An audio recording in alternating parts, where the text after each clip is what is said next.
January 2008. The Boeing 777 is the gold standard for commercial aviation. For more than 10 years, the plane has logged 2 million flights without a single major accident. Cleared to land. But less than 1,000 feet above London's Heathrow Airport, all that changed. Pete, I can't get power on the engines. What do you mean? It's not giving me power. This can't be happening. I thought if I don't do anything, then everybody will die. Mayday! Mayday! Speedbird! Speedbird!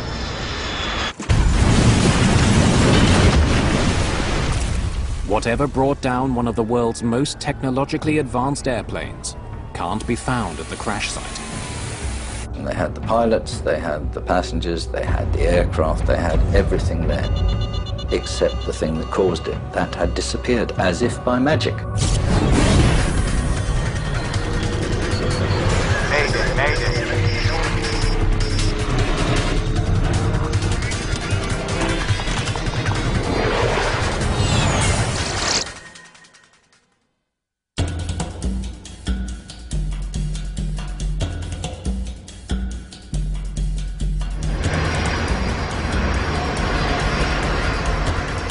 British Airways Flight 38. A 10.5-hour journey from Beijing to London. Captain Peter Burkill has made this trip many times before. I was operating that route a lot. It was one of my favourite flights because it was daylight. You could see the views the whole way along the route. Burkill and First Officer John Coward both have thousands of hours flying the 777 under their belts. It's a joy to fly. She handles really well. She's got modern equipment. The computers are easy to use. She's got the range, the ability to do short haul as efficiently as long haul. For these two, as for many pilots, a day on the job consists of sitting in the cockpit for long hours as computers fly the plane. Powered by two massive Rolls-Royce engines, the Boeing 777 is one of the safest planes in the industry. Nick Harris is flying back to London after a business trip to China. The good thing was it seemed to be that we were coming in early into Heathrow. I was looking forward to getting home to see the family. Flight 38's destination is Heathrow Airport, one of the busiest international airports in the world. Nestled in the southwest corner of London, it's bordered by the A30 motorway. People who live in the nearby neighbourhood of Hounslow are well accustomed to the sound of jets taking off and landing.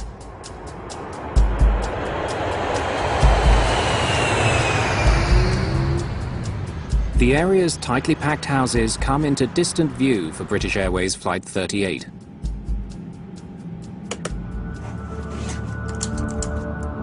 The autopilot is in control as the crew lines up with runway 27 left. As it nears the ground, the plane is buffeted by some high winds.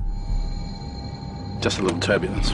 It's the first wrinkle in an otherwise smooth journey.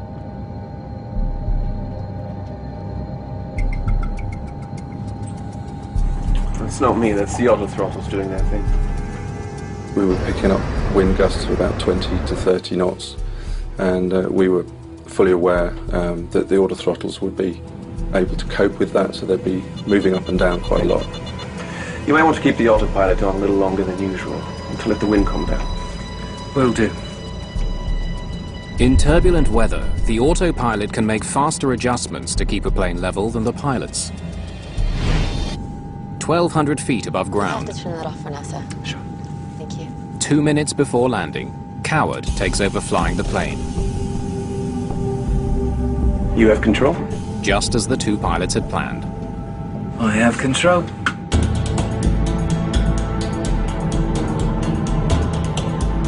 I had a few seconds to spare before clearance to landing, and I was just tidying up my map charts. Speedbird 38, prepare to land 27 left.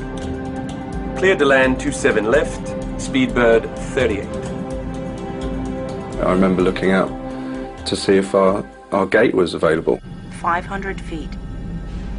500 feet. Stable? Well, sort of. Suddenly there's a problem. Pete, I can't get power on the engines. It's not giving me power. What's going on? What do you mean? I was looking at the engine instruments and they didn't make sense to me because we were asking for full power, but the engine instruments were not giving us any power at all. What's going on? Flight 38 is crippled in the worst way imaginable. Well, it looks like we have double engine failure. With neither engine providing enough power, the jet won't make it to the airport. With 152 people on board, Flight 38 is falling toward London with only seconds until it hits the ground.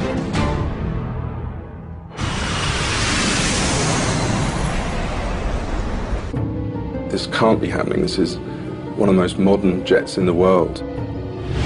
In the cabin, there's no indication that anything's gone wrong. On approach to land, everybody seemed relaxed in the cabin. We were just looking forward to landing. Airspeed low. Airspeed low. Airspeed low. And now I was looking at our impact point. I could see a set of buildings around the Hatton Cross area and a petrol station. I just knew if we were hitting those, then it was certain 100% fatalities. At that point, I felt the weight of my 4 bars on my shoulder. I am the captain. If I don't do anything, then everybody will die. This close to the ground, Burkill doesn't have many options. He could take back control of the plane from Coward, but doesn't think that's the right move. First decision really was to not take control. I remember looking over at John. He was still flying the plane well. Good, he's doing a good job. He's doing what I need him to do. Burkill knows that even if they manage to clear Hounslow, the jet could still smash into the busy A30 motorway or the antennas at the edge of the airport. I thought about raising the gear. That's the biggest drag on a commercial jet. But I needed the gear to crash on.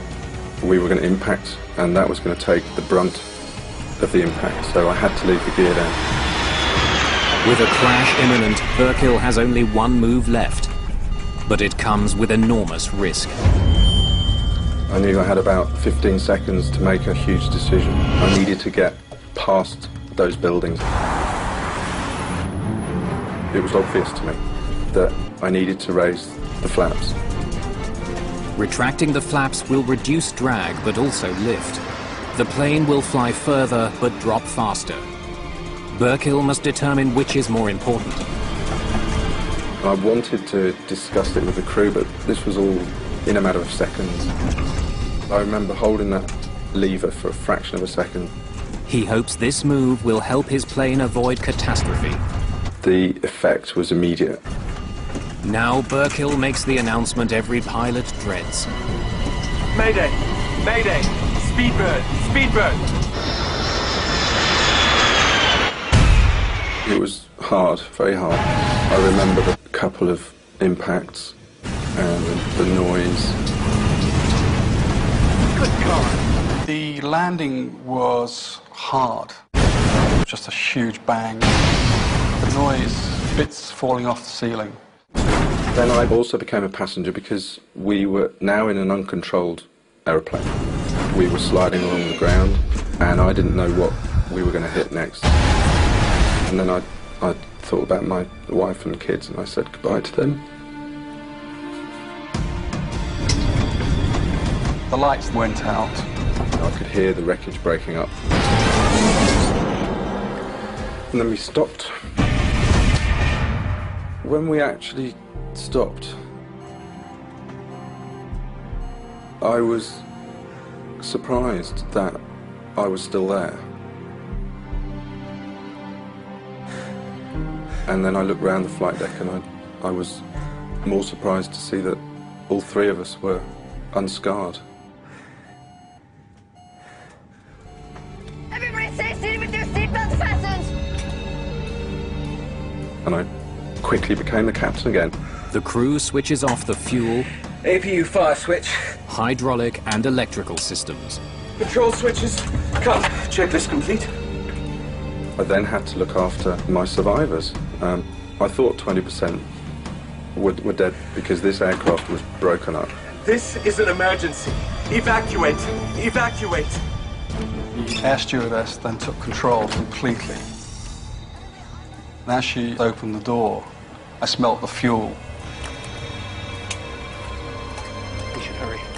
And realized that we need to get off this aircraft. The big danger now is fire. Having survived the landing, passengers could be killed if flames sweep through the jet. Jump! Jump! I left all my luggage and just got myself down the slide. Jump! Let's get out of here.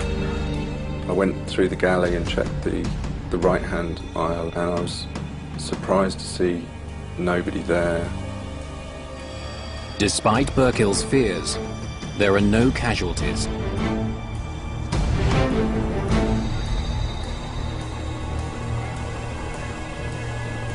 Outside in the cool January air, the scale of the disaster is clear. The right wheel had actually been ripped off during the impact. The engines were just sad. They were all ripped apart. The cowlings were ripped off, and the engines were half buried. It wasn't an aircraft anymore. I now start to realize that we've been involved in a major accident. I saw the damage to the undercarriage and to the wing. The plane narrowly missed the A-30 and the antennas at the foot of the runway. It could have been total devastation. If the impact had been on anything other than soft mud and grass, the likelihood of a fire was immense. Given the amount of damage, it's incredible that only 47 people were injured. I felt quite lucky that I was still alive. It was quite a surreal feeling. From China, British Prime Minister Gordon Brown praises Burkill and the crew. I think it's right to pay tribute to the calmness and professionalism of the British Airways staff, the captain, Peter Burkill, for what he achieved in engineering a landing that protected lives. Investigators have some early hunches about what caused the engines to fail. They also have plenty of clues, but a key piece of evidence is already missing. Heathrow's emergency planning swung into action. The crash of British Airways Flight 38 dominates the news.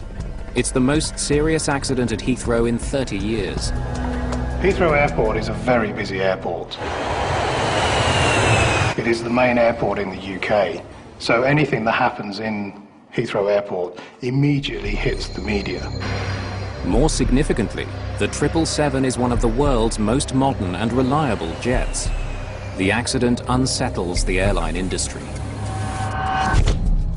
The 777 is as safe as an airplane can be.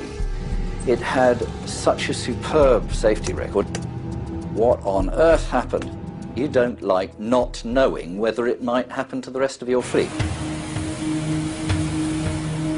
Investigators quickly arrive on the scene. Phil Slight is the lead engineer for Britain's AAIB, the Air Accidents Investigation Branch. When you first approach an accident site like this, the first thought you've got is, where do I start? The plane landed about 1,000 feet short of the runway. The landing gears pushed up through the wings. The nose landing gear collapsed. Just hours after the crash, investigators interview the crew. Captain Peter Burkill has a first-hand account of what happened. I think I wanted to talk about it because I knew of the innocence of the whole crew. This isn't our fault. We didn't do anything wrong. But the engines weren't giving us any more power. Well, it looks like we have double engine failure. We tried to give them more power manually, but there was nothing.